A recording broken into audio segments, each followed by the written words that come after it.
लालन की शोभा, मेरे अकाल पुरख की शोभा, मेरे सतपुरख मेरे वाहिगुरु की शोभा। शोभा कैसी हो सदा नवतन सदरंगी शोभा, जिसके रंग में मैं रंगा हूँ सदा ही नवरंगी। साहिब मेरा नित नवा, सदा सदा दाता, सदा ही नित नवा है साहिब। वो दातार देता रहता है, लेकिन हम ना शुक्रगुजार। रोज दाताएं लेते हैं, लेकिन शुक्राना भी नहीं करते। ब्रह्मा महेश सिद्ध मन इंद्र, भगत दान जस मंगी। जिससे ब्रह्मा महेश इंद्र सब आकर दाताएं मांगते हैं, सब उसके गुणगान करते हैं। ऐसा है विशाल रूप मेरा अकाल पुरख, जिसके आगे 33 करोड़ देवी देवता। बाबा जी कहते थे संगत ना हो तो मन में ये नहीं सोचना कि कोई कीर्तन सुन नहीं रहा। जहाँ पर गुरु की वाणी चलती है, कीर्तन होता है, 33 करोड़ देवी देवता अदृश्य रूप में आकर बैठते हैं। और इस वक्त भी बैठे हैं साथ संगत जी। जहाँ कहीं भी अकाल पुरख की उस्तत होती है, 33 करोड़ देवी देवता आकर उस्तत करते हैं।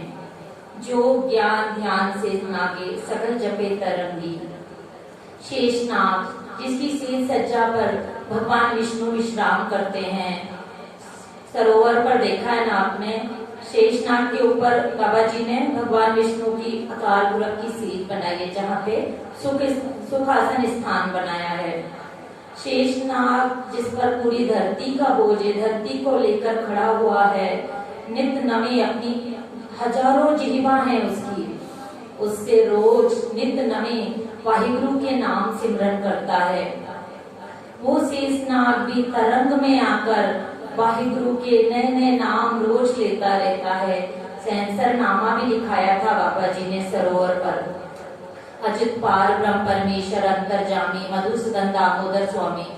और कहा था कि जब भी सरोवर की परिक्रमा करो तो वो पढ़ा करो सहस्र नामा। कहो नानक संतन बलहारे जो प्रभ के सत्संगी। हे नानक, मैं बलहार जाता हूँ उन संतन पे, उन ब्रह्म ज्ञानी पे, मोनी बाबा जैसे, जो प्रभ के रंग में रंगे हुए हैं। ऐसे रंग में रंगे हैं कि जिन्हें परमात्मा के सिवा कुछ भी ध्यान नहीं है। वो नित्य नवा परमात्मा दाताएं देता है, लेकिन ब्रह्म ज्ञानी संतन को क्या चाहिए? सिर्फ नाम की दात। हम संसारी जीव आते हैं, सांसारिक वस्तुएं उंगली पे गिनकर आते हैं। आज अरदास में ये मांगना है, वो मांगना है, दूसरे दिन फिर नई मांग होती है। लेकिन वो दाताएं देता देता नहीं थकता। देंदे दे लेंदे थक पाए, चुगा जुगंतर खाई खाए। इतनी दाताएं देता है, इतनी दाताएं देता है, फिर भी हम शुक्राना नहीं करते। गुरु को कैसा शुक्राना चाहिए? भाई तेरा नित्यनेम का शुक्राना चाहिए। जब संतों के पास जाते हैं, बाबा नंद सिंह के पास जो भी आता था तो पूछते नहीं थे कि तेरा घर बार कितना है। कहते थे किसी ने पूछा कि तेरा घर बार कितना है, कोई पूछता है तेरा परिवार कितना है, तो कोई पूछता है तेरा कारोबार कितना है। लेकिन ब्रह्म ज्ञानी मोनी बाबा जैसे, बाबा नंद सिंह जैसे जो पूछते हैं कि तेरा गुरु से प्यार कितना है, कितना नित्यनेम है तेरा, कितने जपजी साहब करते हैं। हम कहते हैं तो क्या हुआ, अमृत वेले नहीं किया तो क्या हुआ, सुबह नहीं किया, दिन में जब वक्त मिलेगा तब कर लेंगे। नहीं भाई, ऐसा नहीं। फिर गुरु को भी जब वक्त मिलेगा तो तुम्हारी अरदास पूरी करेगा। गुरु को भी जब वक्त मिलेगा तब तेरा काम करेगा, क्योंकि तुझे गुरु के लिए टाइम ही नहीं है। इस कलयुग में ऐसा ही है, जिन्हें भी बोलो वो यही जवाब देते हैं, कीर्तन में आया करो, संगत में आया करो, हमारे पास समय नहीं है। पर तुम्हारे पास गुरु के लिए समय नहीं है तो फिर गुरु कैसे तुम्हारे लिए समय दे, कैसे तुम्हारे काम हो? लेकिन वो तो देते हुए थकता ही नहीं है ना। फिर भी तुम्हारी इच्छाएं, गुरु जी कहते हैं कि ठीक है, नित्यनेम नहीं करता, कुछ नहीं करता, लेकिन संगत में आता है ना, मेरे गुरुद्वारे की शोभा तो बढ़ाता है, माथा टेकने तो आता है ना, तो भी परवान है। जो प्रभु के रंग में रंगे हैं, उनकी जिम्मेदारी प्रभु अपने ऊपर लेता है। उनके ऊपर कोई भी कष्ट आ जाए, दुनिया का कोई भी दुख उन पर आ जाए, तो वो परमात्मा उस दुख को, उस कष्ट को हर लेता है। एक साधु था, प्रभु के रंग में रंगा हुआ, हर वक्त मतवालों की तरह कीर्तन करता, भक्ति करता, घूमता रहता था, पैरों में चप्पल नहीं, फिर भी गुरु का शुक्राना करता करता एक दिन बहुत बारिश हुई। साधु के पास पैसे भी नहीं थे कुछ खाने के लिए, बहुत भूख लगी थी और चला जा रहा था अपनी मस्ती में।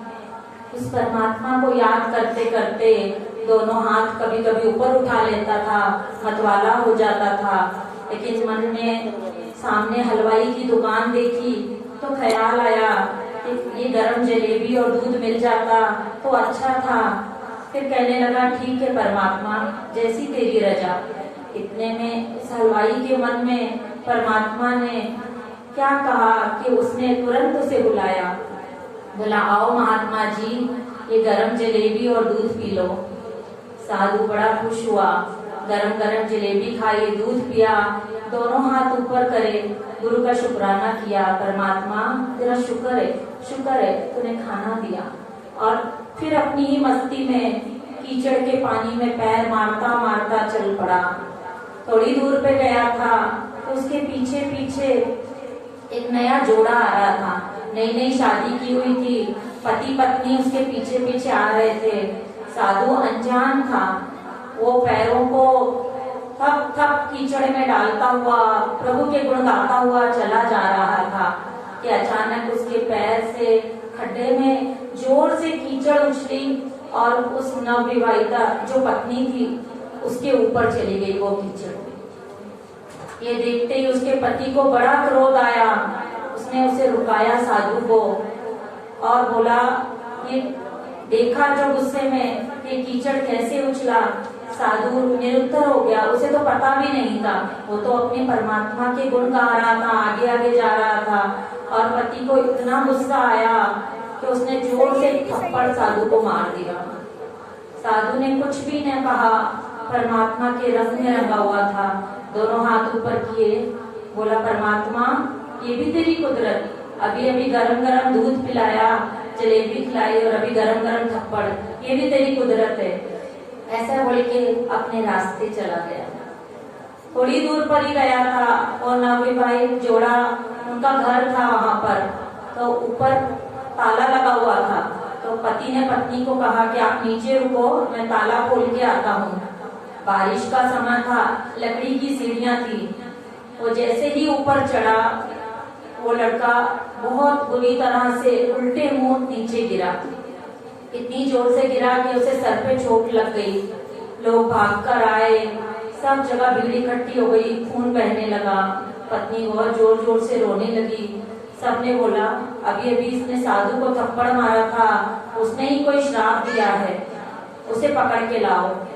साधु अपने ही रंग में आगे जा रहा था, उसे पकड़ के लेके आए।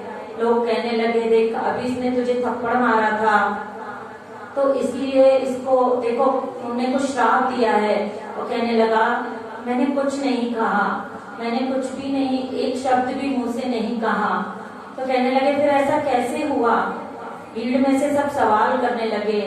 तो साधु ने उसकी पत्नी से पूछा कि जब कीचड़ मैंने तुम्हारे ऊपर उछाला तो इसे क्यों तकलीफ हुई, इसने थप्पड़ क्यों मारा?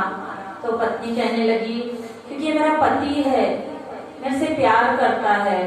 तो साधु ने कहा, बस यही, जब थप्पड़ इसने मुझे मारा तो चोट मेरे भगवान को लगी, क्योंकि मैं भी उसका प्यारा हूँ, वो भी मुझे प्यार करता है। जब तेरा पति कीचड़ सहन नहीं कर सका और मुझे मारने आया तो मेरा प्यारा वो कैसे सहन करेगा जब उसके प्यारे को कोई बिना बात के मारेगा। तो कहने का भाव साध संगत जी, जो परमात्मा के रंग में रंगे हैं उन्हें किसी बात की चिंता नहीं करनी है, क्योंकि परमात्मा बैठा है तेरा लेखा देखने के लिए। कोई कुछ भी कहे, कोई निंदा करे, कोई बुरा कहे, वह भला कहे, कुछ नहीं कहना है, बस सब बातें परमात्मा पे छोड़ दिया करो। जब भी आओ पूर्ण समर्पण से आओ, अच्छा टाइम निकाल कर आओ। बहुत बिजी है शेड्यूल, सब कुछ समझ सकते हैं हम, लेकिन कलयुग में कीर्तन प्रधाना, कलयुग में संगत करनी इतनी जरूरी है कि बाबा नंद सिंह जी के वचन है कि कलयुग ऐसा आएगा, जगह जगह पे धर्म स्थान, मंदिर सब कुछ बनेंगे, लेकिन ईर्ष्या, द्वेष, झगड़े ये सब इतने होंगे। इसके लिए गुरुमुख होकर नाम जपना बहुत जरूरी हो जाएगा। संगत करना, संगत में आने से अश्वमेध यज्ञ का फल मिलता है। एक तो जुड़ी हुई आत्मा होगी, जरा नजर दौड़ाया करो, कोई जुड़ी हुई आत्मा जिसका फल तुम्हें मिल जाएगा। कहीं तो पूरी संगत में एक व्यक्ति तो होगा जो ध्यान से उस परमात्मा में जुड़ा होगा, उसके सदके हम भी तर जाएंगे। इसीलिए जब कभी मौका मिले तो संगत में जरूर आया करो। मोनी बाबा जी ने इतना सुंदर स्थान बनाया हम सभी के लिए, 84 वर्षों की तपस्या दे दी, जपजी साहब का महात्म बताया, तो जब भी समय मिले जरूर आया करो। इस स्थान का नियम है 10-15 मिनट के लिए वाहिगुरु का सिमरन, तो आओ सारे वाहिगुरु सिमरन में जुड़ो। वाहिगुरु जी का